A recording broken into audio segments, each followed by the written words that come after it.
The 3Ds, written by Ogden Nash, and Ms. Lipshutz and the Goblin, written by Marvin, Kaye, read for you by Edward E. French. The 3Ds. Victoria was an attractive new girl at the Mrs. Mallison's female seminary. Such an attractive new girl indeed that it is a pity she never grew to be an old girl. Perhaps she would have, if the Mrs. Mallison had established their seminary a little closer to Newburyport, or at least a little farther from Salem. Victoria was good enough at games and not too good at lessons. Her mouth was wide enough to console the homely girls, and her eyes bright enough to include her among the pretty ones. She could weep over the death of a horse in a story, and remain composed at the death of an aunt in the hospital. She would rather eat between meals than at them. She wrote to her parents once a week if in need of anything, and she truly meant to do the right thing, only so often the wrong thing was easier.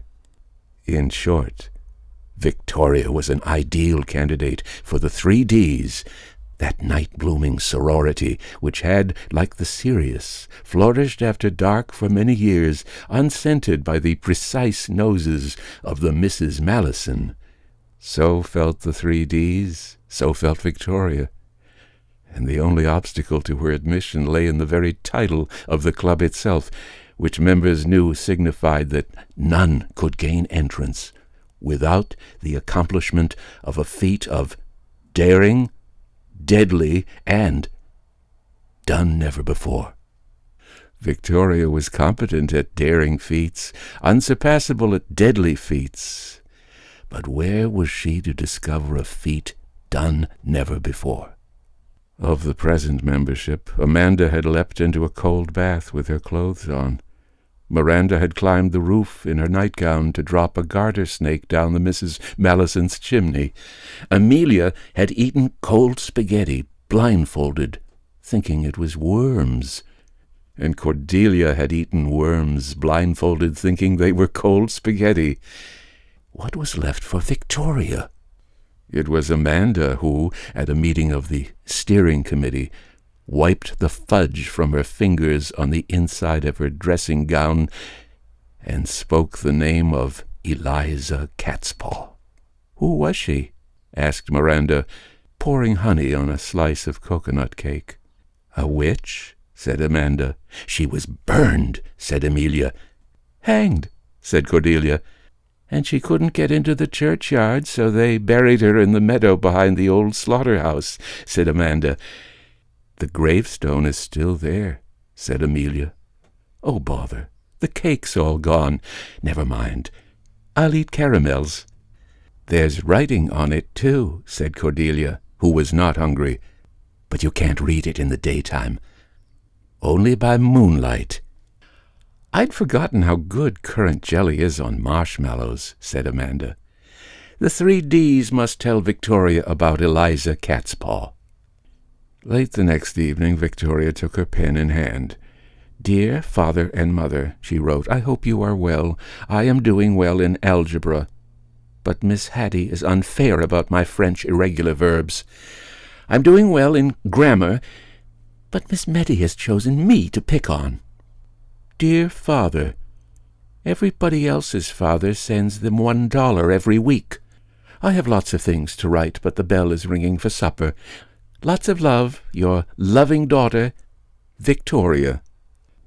Victoria knew that in 10 minutes Miss Hattie Mallison would open the door slightly, peer in at the bed, murmur, Good night, Victoria, sweet dreams, and disappear.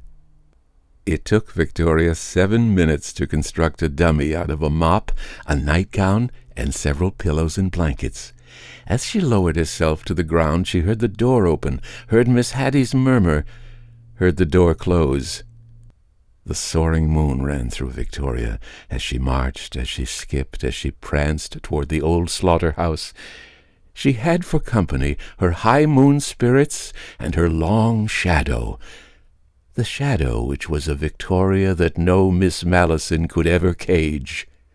No girl has ever had a taller, livelier companion than my shadow, thought Victoria, as she breathed deeply and spread her arms, and her shadow breathed with her and spread crooked arms up the walls and across the roof of the slaughterhouse.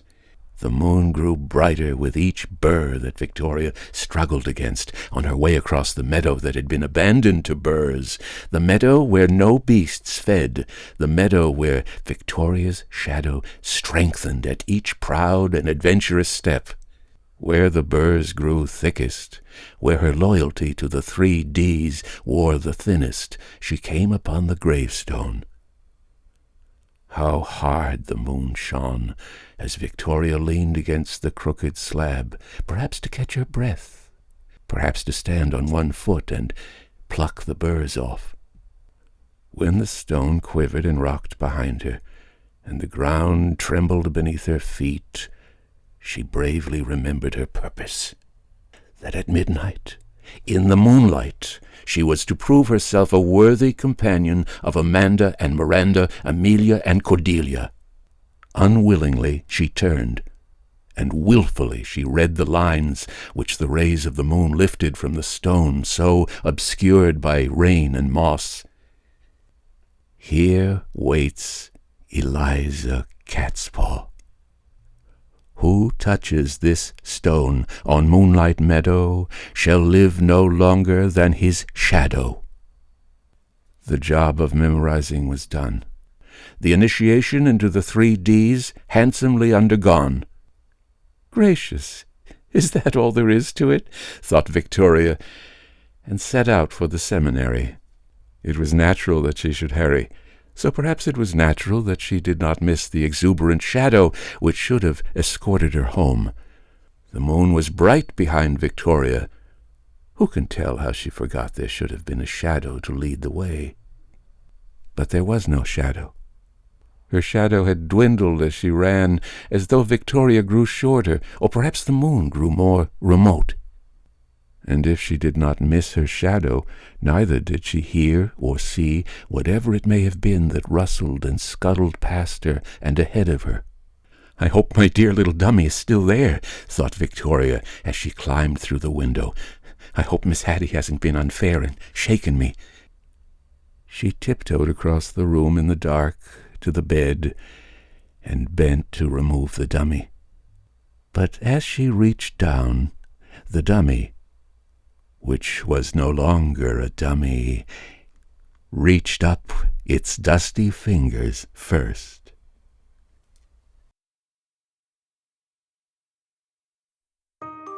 Miss Lipshutz and the Goblin, written by Marvin Kaye. Read for you by Edward E. French.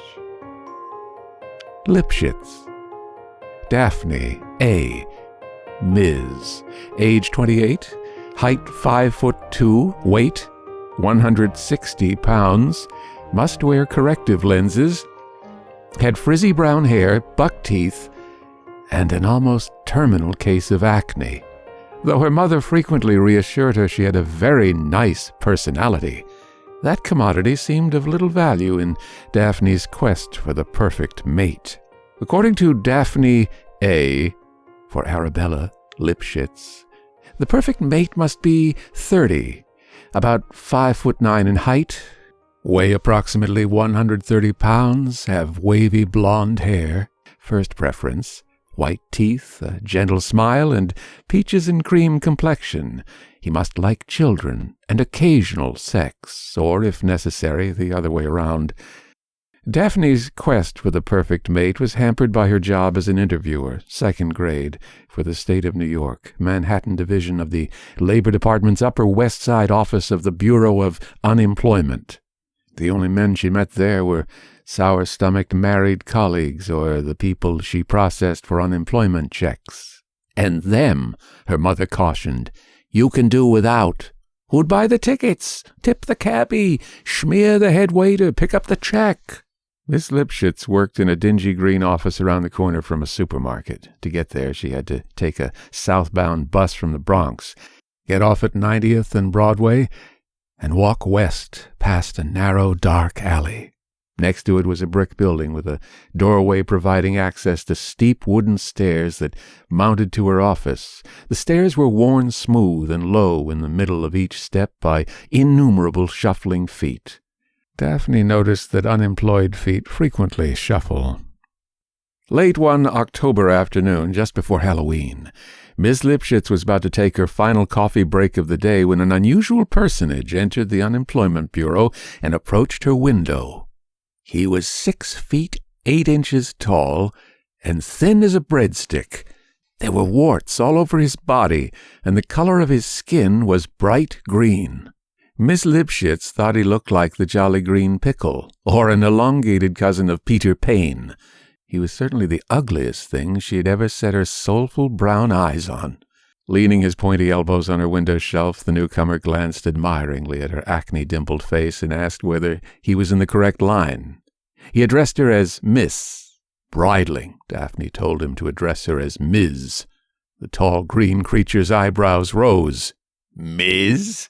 he echoed, mystified. "What that?" "I'm a liberated woman," she said in the clockwork rhythm of a civil servant or a mission spirit. Her vocal timbre was flat and nasal, pure grand concourse. "I do not like to be called Miss. If I were married," here she betrayed her cause with a profound sigh, "I would not call myself Mrs., so please call me Ms." The green one nodded. "Me once had girlfriend named Ms. "Ha, Zhlobya, Ms. She great big troll. You troll?" "This," said Ms. Lipshutz, "is an immaterial conversation. Please state your name and business." "Name? Klosh." "Would you repeat that?" she asked, fishing out an application form and poising a pencil. "Klosh. First or last?" "Always." Unusual names were common at the unemployment office, and so was unusual stupidity. Miss Lipshutz patiently explained she wanted to know whether Klosh was a first or last name. "Only name. Just Klosh." "How do you spell it? Is that C, as in couch?" "K, as in kill. Kill-losh."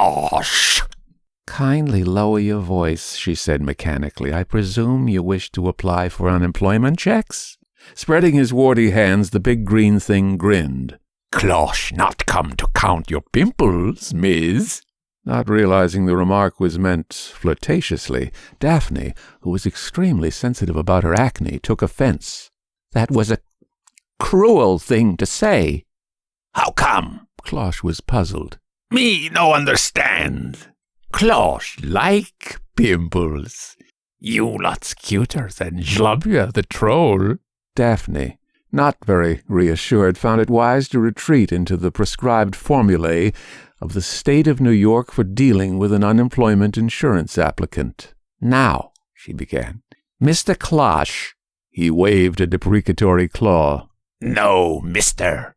"I beg your pardon?" "You liberated. So, okay.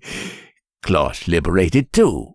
If you me, mer." "I see," she said primly, unable to determine whether she was being made fun of. Inscribing Klosh's name on Form NYS 204-A, Miss Lipshutz requested his address. "No got." "You are a transient." He shook his shaggy head. "Me are a goblin." No, Merklosh, we are not up to employment history yet. Simply state your address." "Me don't got. Landlady, kick me out of cave." "Oh dear. Couldn't you pay your rent?" "8, landlord," Klosh glumly confessed. Daphne suddenly noticed that Klosh had 2 lower incisors, which protruded 3 inches north of his upper lip. Civic conscience aroused, she told him eating the landlord was a terrible thing to do. "Telling me, Klosh sick 3 days." "Do you go round eating people all the time?" The goblin drew himself erect, his pride hurt. "Klosh no eat people, only landlords." Miss Lipshutz conceded the distinction. Returning to the form, she asked Klosh for his last date of employment. He sighed gloomily. October 31, 1877. Time to be firm. The Unemployment Relief Act, Merclosh, does not cover cases prior to 1932. So put down 1932, he suggested. In an uncharacteristic spirit of compromise, Daphne promptly complied. It was 8 minutes before 5 o'clock. Place of previous employment? Black Forest. Is that in New York State? Is Germany. You may not be aware that the state of New York does not share reciprocity with overseas powers. Klosh thought about it briefly, then raised a crooked talon in recollection. Once did one-night gig in Poughkeepsie. Check. She wrote it down. Previous employer's name? Beelzebub. Ms. Lipshutz stuck pencil and application in Klosh's paws. Here, you tackle that one. While he wrote, she studied him, deciding that, after all, Klosh wasn't so bad-looking. Oh, he had a kind of sexy expression in his big purple eye. And where does this Beelzebub conduct his business? The Goblin shrugged. Usually hangs around Times Square. Then he does not maintain a permanent place of business? Oh, yeah. Further south. Klosh shook his large head, scowling. He no good, boss. Got all goblins unionized. Me no like. Klosh work for self. Miss Lipshutz muttered something about scabs. Klosh, misunderstanding, beamed toothily. Klosh got plenty scabs. You like? Eye on the clock. 4 of 5. Miss Lipshutz proceeded with her routine. Have you received any recent employment offers? Just Beelzebub. Do you mean, she inquired with the frosty, lofty disapproval of an accredited representative of the state of New York, that you have refused a job offer? Me no going to shovel coal. Klosh howled, eyes glowing like the embers he disdained. Miss Lipshutz understood. So long as the position was not in your chosen professional line. She ticked off another question on the form. That brings us, Merclosh, to the kind of work you are seeking. What precisely do you do? Me, Goblin. What does that entail? By way of demonstration, Klosh uttered a fearful yell, gnashed his teeth, and dashed up and down the walls. He panted, snorted, whistled, screamed, swang from the light fixtures, and dripped green on various desks. Miss Lipshutz's colleagues paid no attention. Worse things happen in Manhattan. Gibbering his last gibber, Klosh returned to Miss Lipshutz's window. That's my Class A material. You like? Interesting, she conceded.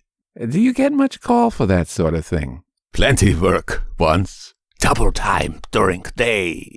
Klosh used to frighten farmers, shepherds, even once in a while, genuine hero. He sighed, shrugging eloquently. But then, scabies go down toilet. They bust me down to kids. Then not even them. Too many other scary things nowadays. Goblins outclassed. She nodded, not without hasty sympathy. 2 of 5. And have you ever considered changing your profession? Got plenty monsters already in TV, movies, comics. What about the armed services? Klosh shook his big green head. All the best jobs already got by trolls. Ms. Lipshutz sighed. She would have liked to assist Klosh, but it was 4:59, and she did not want to miss the 5:03 bus. Setting his form aside for processing the following day, she asked him to return in 1 week. The hapless goblin shambled out without another word. Miss Lipshutz hurried on her coat and hat, locked up her desk, pattered swiftly down the old stairs to catch the 5:03. Turning east, she heel-clicked toward Broadway. There was a dark alleyway separating the corner supermarket from the building that housed the Unemployment Bureau. As she passed it, a great green goblin leaped out at her, whooping and snorting and howling in outrageous menace. Daphne nearly collapsed with laughter. She snickered, tittered, chortled, and giggled for nearly a minute before gaining sufficient self-control to speak. Marcloche, it's you. His face was sad and long. Miss no scared. She laugh. Oh, no. Daphne consolingly reached out her hand and touched him. Marcloche, I was so frightened. Then why you laugh? I was positively hysterical with fear. The goblin grinned shyly, hopefully. No kidding? Truly, she declared firmly, coyly adding, I don't think my heart will stop pounding until I've had a drink. So she missed the 5:03. And Klosh took her to a nearby Chinese restaurant, where the bartender mixed excellent zombies. Just as her mother always warned, Daphne was stuck paying the bar bill. But somehow she didn't mind. Ms. Daphne Arabella Lipshutz, age 28.5, weight 110 pounds, wears contact lenses, wedded Klosh the following spring, despite her mother's protests that she surely could have found a nice Jewish goblin somewhere. And what about the children? She shrilled. Suppose they resemble their father. Daphne shrugged. He's not bad once you get used to him. With the combined aid of his wife and the New York State Department of Labor, Klosh found work in an amusement park funhouse, where he made such a hit that a talent scout caught his act and signed him up. Since then, the Goblin has made several horror films, appears on TV talk shows, as guest host on one of them, endorses a brand of green toothpaste, and is part owner of a line of Halloween masks. The couple moved to the suburbs, where Mrs. Lipshutz often visits her illustrious son-in-law.